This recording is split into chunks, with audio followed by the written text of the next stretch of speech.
we've kind of hit this. The stakes are high in suffering, and I don't need to say that again. But I was reading this Carson book the other day. This is How Long, O Lord? And Dr. Carson says,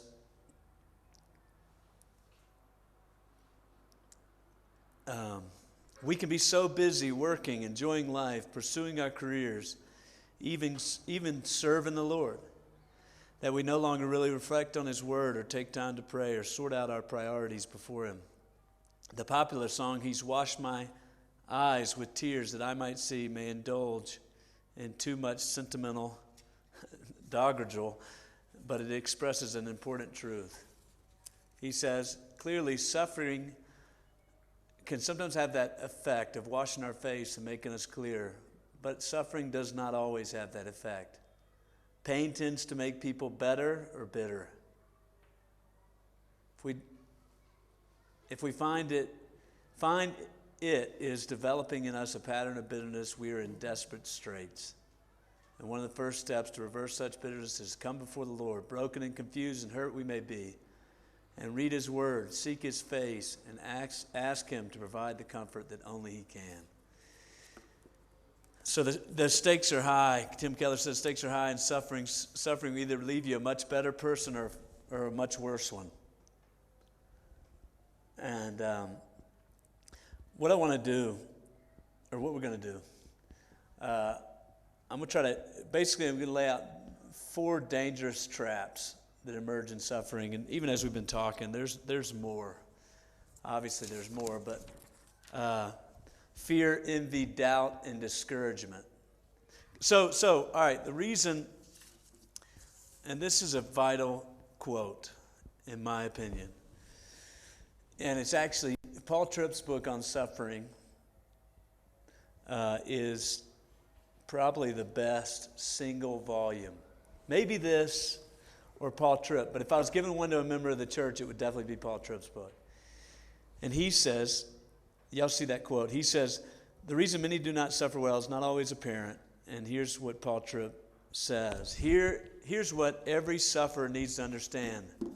This is huge. You never just suffer the thing that you're suffering, but you always also suffer the way that you're suffering that thing. You never just suffer the thing that you're suffering, but you always also suffer the way that you're suffering that thing. You and I never come, this is his point, you and I never come to our suffering empty-handed. We always drag a bag full of experiences, expectations, assumptions, perspectives, desires, intentions, and decisions into our suffering. So our lives are shaped not just by what we suffer, but by what we bring to our suffering. What you think about yourself, life, God, and others will profoundly affect the way you think about, interact with, and respond to the difficulty that comes your way. That is gold. Because that's part of what can go on in suffering. The same circumstances can hit 2 different people and elicit 2 very different things. 2 brothers in the same household, twins in the same household, can respond in very different ways to the same thing. And that's the reason is all these experiences, expectations, assumptions, perspectives, desires, intentions, and decisions. And essentially, and like I said, there could be a lot, but probably the 4 main traps, dangerous traps that we fall to in suffering are fear, doubt, discouragement, and envy. And so today, or this afternoon, try to tackle the first 2. Fear. Fear is most common emotion. I was reading a book recently. One thing, the author said, one thing I don't worry about is waking up to a smoke-filled bedroom with little or no time to escape. He said, you know why? Because I have 4 smoke alarms in my bedroom. That's right, 4. I'm safe. You know what else I have? 2 fire extinguishers. 1 in the kitchen, 1 in the master bedroom. Between our smoke alarms and our fire extinguishers, we have nothing to worry about. But he continues, unless the batteries in the smoke detectors have gone bad.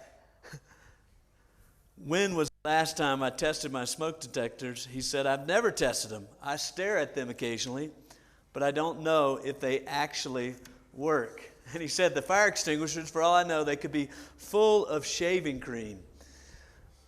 A friend of mine told me to test the fire extinguishers, and he's probably right, but I've never gone to the trouble. Yet, in spite of my lack of investigation, I go to bed every night thinking I'm safe. Most of the world goes to bed each night under the assumption that they're safe for one reason or another. Perhaps it's fire alarms. Perhaps it's saving accounts. Perhaps it's that life has gone pretty fine and pretty well for us. Perhaps it's because we're good people, and we tend to think that. We're not like other people, but one of the realities that startles believers in suffering is they're not safe in that sense. We're not safe from tragedy, from suddenly losing a child, a parent, a friend.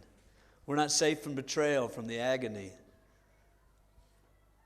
of gossip and slander, being betrayed. We're not safe from hardship. We're not safe from watching our child make self-destructive decisions. I think one of the most common traps that believers stumble into in suffering, the most common trap, is fear. So much of the Bible hangs on that repeated command, do not fear. So I just want to look at Mark 4. We're going to use this as our little window into fear, into this story of the disciples. It's this cluster of stories showing Jesus is the Son of God and has all authority. And so it's really the four most fearful things in the ancient world: oceans and demons and disease and death. And Jesus shows himself more powerful. Look in Mark 4, 35 through 41. On that day, when evening had come, he said to them, let us go across to the other side. And leaving the crowd, they took him with them in the boat, just as he was. And other boats were with him. A great windstorm arose, and the waves were breaking into the boat, so that the boat was already filling. But he was in the stern, asleep on the cushion. And they woke him and said, Teacher, do you not care that we're perishing? And he awoke and rebuked the wind and said to the sea, Peace, be still. And the wind ceased. There was a great calm. And he said to them, Why are you so afraid? Have you still no faith? And they were filled with great fear and said to one another, Who then is this, that even the wind and waves obey him?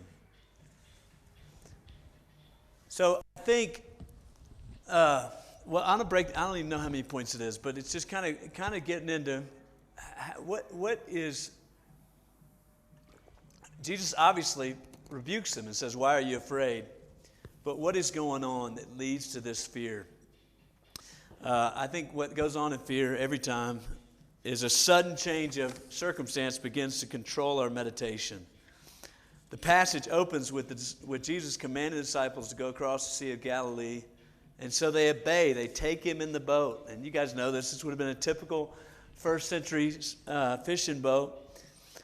Several of these disciples were fishermen. They're very familiar with this type of boat, very familiar with this sea itself. And as they begin making their way across, a great storm arises.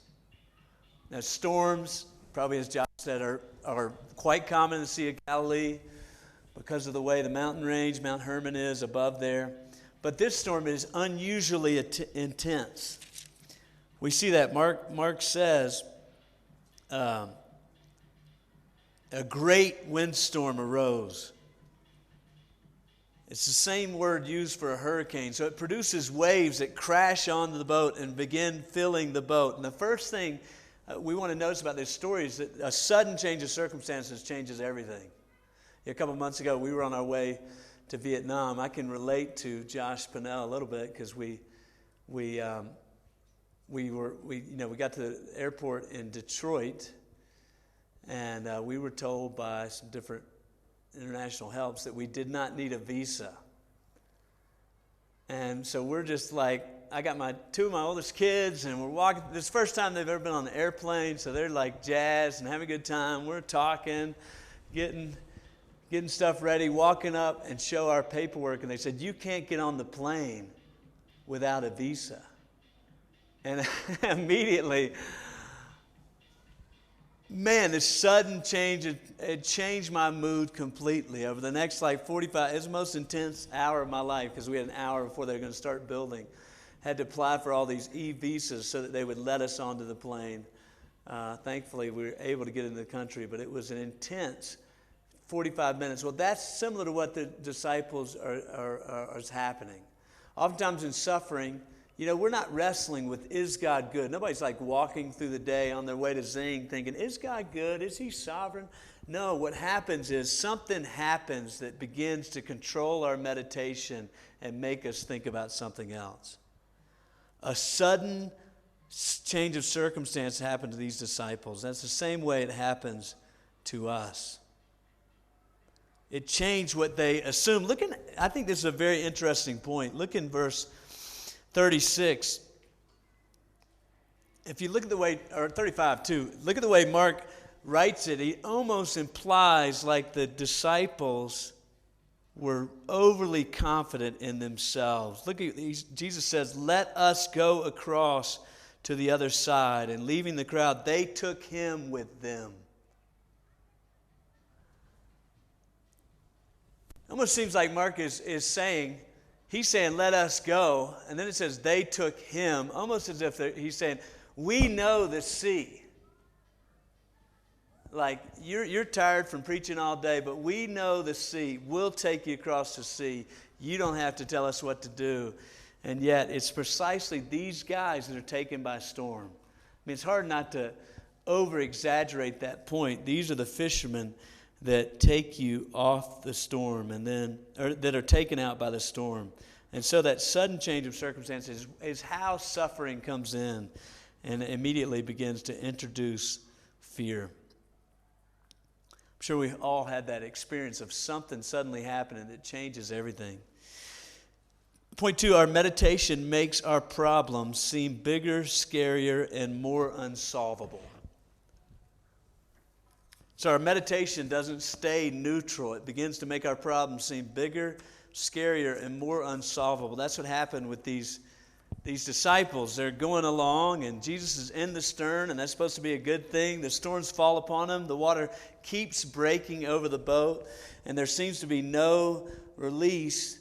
And then they're still trying to make it through the storm to the point that they finally cry out, "Teacher, do you not care?"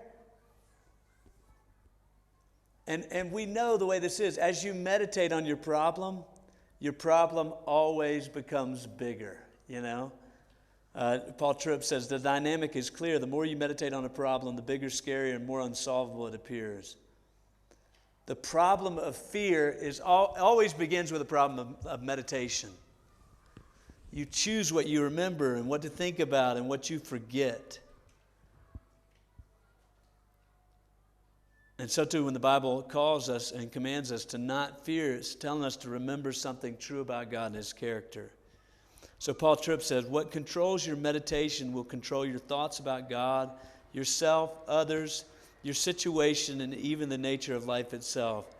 And as you meditate on what you're suffering, your joy wanes, your hope fades, and God seems increasingly distant. So you see, how it's going in the disciples' life is often the same way it goes. This meditation takes over, then the problem seems bigger and scarier. And ultimately then, point 3, our meditation turns into fear.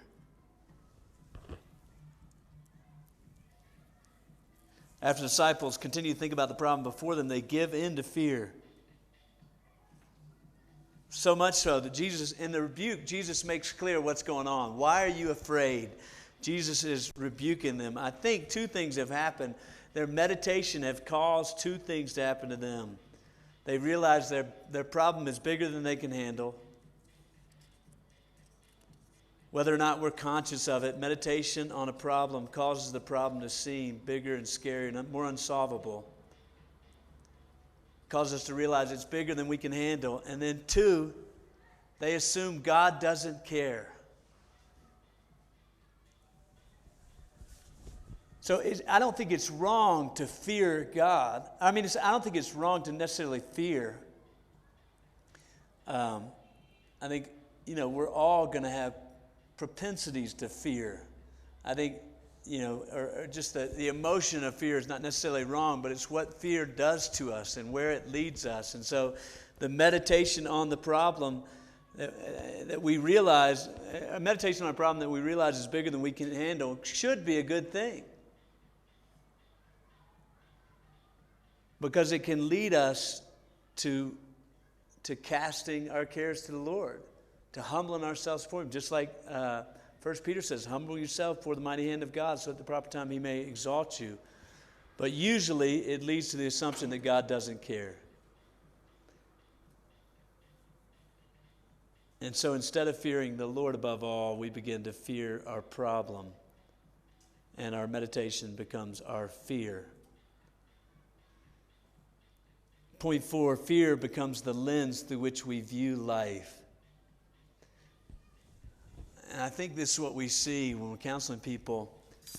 Fear causes us to believe there's nothing true except what our fears tell us. And so the disciples,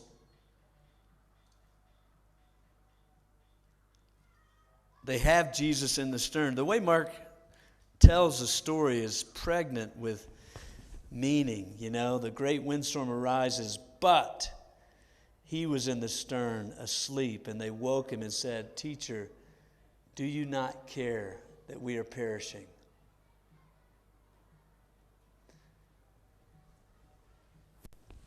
And the fear, and such that the fear that their meditations turned in such a fear that they forget all that they've learned about Jesus so far.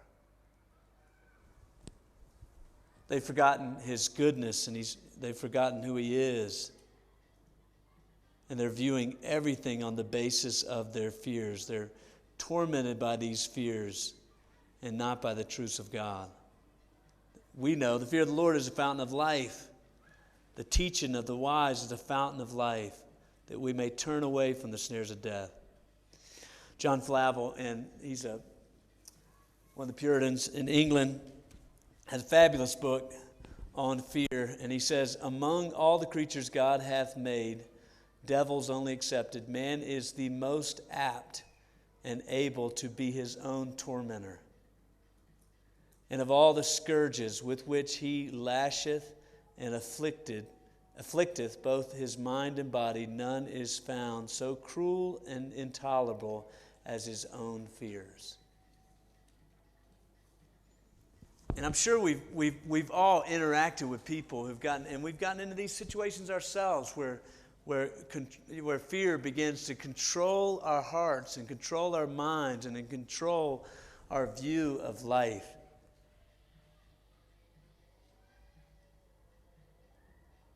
And look at that. None of all the scourges, none is found so cruel and intolerable as his own fears. And so we find disciples here in a most desperate predicament. An obstacle they can't handle.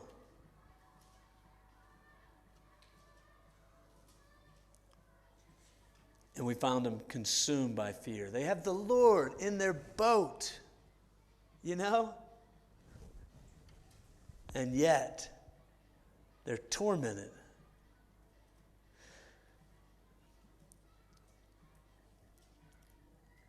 Point 5, as the story continues, it starts to lay out how fear is defeated. Point 5 says, fear is only defeated by fear.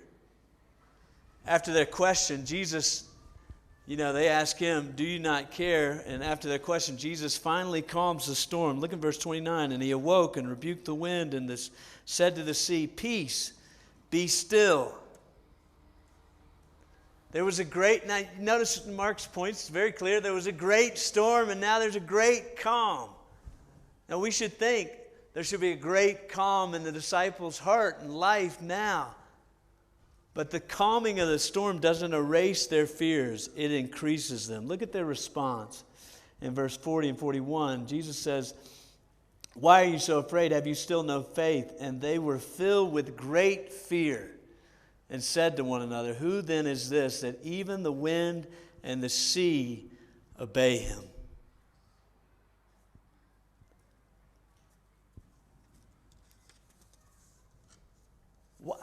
You know, what's striking is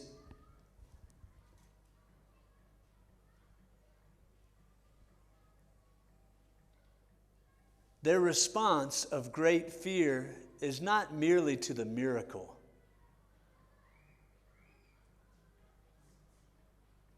but to the rebuke.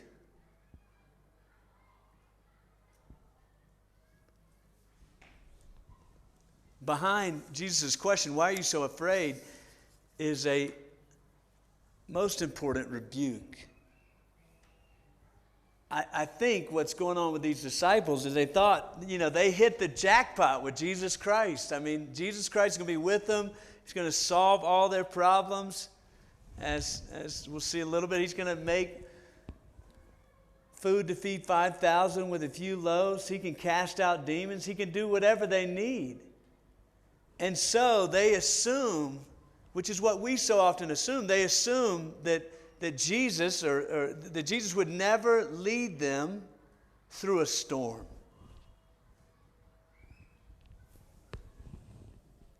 They assume that he would never do that to them.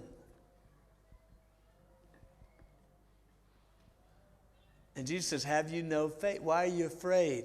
It's at this moment the disciples realized they had Jesus all wrong. They assumed Jesus didn't care about them when they went through the storm. Tim Keller alerts us to what the disciples should have realized. If you have a God great enough and powerful enough to be mad at because he doesn't stop your suffering, you also have a God who's great enough and powerful enough to have reasons you can't understand. I think that's what's going on. So he rebukes them. Why are you afraid? And they're filled with fear after that because their assumption was turned on its head. The assumption that was feeding their fear was that they would never be led into this. They belonged to Jesus Christ. But that's not the only reason they're fearing with great fear. If Jesus is rebuking them for not realizing he had purposes in the storm, he's also telling them that he has control over the storm. I love this quote by John Flavel. A lion at liberty is terrible to meet, but who is afraid of the lion in the keeper's hand? A lion at liberty is terrible to meet, but who's afraid of a lion in the keeper's hand? Who's afraid of a lion on a leash? Haile Selassie's lion on a leash or something like that. Who's afraid of that? Well, I think we could paraphrase it right here. A sea at liberty is a terrible thing to meet, but who is afraid of the sea in the Lord's hand? So there's two things that happen. They're rebuked right now for realizing that they have assumed that because they belong to Jesus, they'd never be led through a storm. But they're also rebuked because they were fearing the wrong thing. They were afraid of the storm. Jesus says, don't fear him who can kill the body. Fear him who can cast both body and soul into hell. Fear the one that can control the storm. And so there was a great storm. There was great calm. And then there was great fear. This aligns with a biblical principle throughout the Bible. I mean, have you ever thought about how fascinating the story of the bronze serpent is? Like they're grumbling in the wilderness. The serpents are released on them, begins to bite them, and the answer the Lord has is a serpent, just like the one they had, a bronze serpent that's to be held up. It's teaching us a principle that fear can only be cast out by a greater fear. And that's a vital biblical principle. Paul Tripp says the only truly practical and lasting solution to fear of situations, locations, or people is fear of God. Only fear of someone more powerful than what you are facing and the assurance that this one of scary power has chosen to unleash his power for your benefit has the power to give you courage in the face of something or someone more powerful than you. What the disciples are learning in the boat is something that believers are learning all throughout the Bible, that the fear of God becomes our refuge and our strength. All the other fears, are cast out when our greatest fear is God.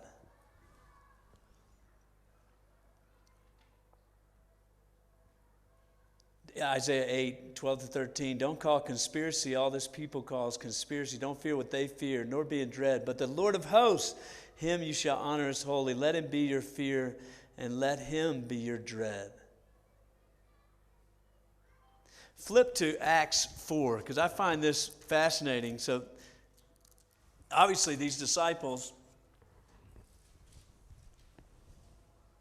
have experienced by this point the empowering work of the Spirit, empowering them to overcome so many different fears. But I find this little window in the way they face something incredibly fearful in Acts 4 to be provoking and very different than them in the boat. Acts 4, when they were released, so they're being persecuted for preaching the gospel, they went to their friends and reported what the chief priests and the elders had said to them. And when they heard it, they lifted their voices together to God. Sovereign Lord, who made the heaven and earth, the sea, and everything in them, who through the mouth of our father David, your servant, said to the Holy Spirit, why did the Gentiles rage and the peoples plot in vain? The kings of the earth set themselves, and the rulers were gathered together against the Lord and his anointed. Quote in Psalm 2. For truly in this city there were gathered together against your holy servant Jesus, whom you anointed, both Herod and Pontius Pilate, along with the Gentiles and the peoples of Israel, to do whatever your hand and your plan predestined to take place. And now look upon their threats, and grant to your servants to continue to speak the word with all boldness, while you stretch out your hand to heal, and signs and wonders are performed. And when they had prayed, the place in which they were gathered together was shaken, and they were all filled with the Spirit and continued to speak the word in boldness. Well, now so just looking at their prayer here, what things stand out to you? I mean, it's a similarly fearful situation. Been threatened upon their lives if they continue preaching the gospel. What stands out in their prayer? Psalm 2. Now what's provoking about their understanding about Jesus? I think it's provoking. They're basically saying, we know these attacks are really against you, Jesus, right? Because they not just quote it, but truly in this city they're gathered together against your holy servant.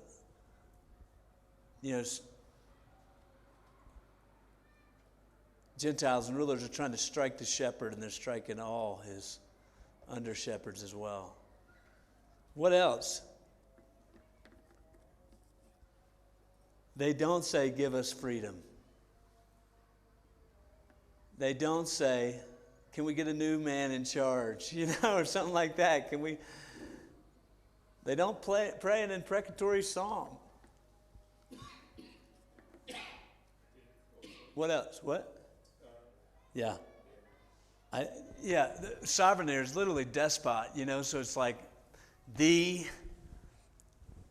king over all.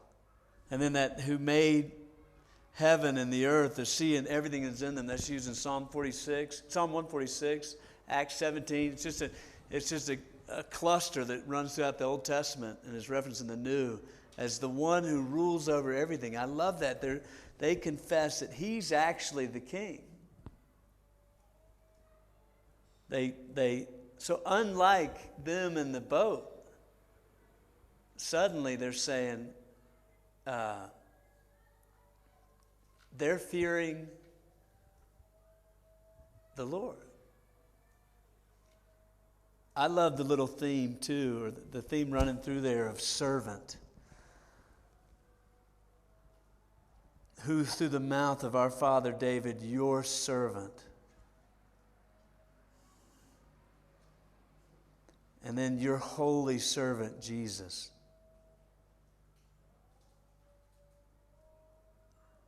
Again, your holy servant Jesus in verse 30. And then in 29, we are your servants. Like, that's amazing. So, Lord, yes, this is coming down on us. But now we know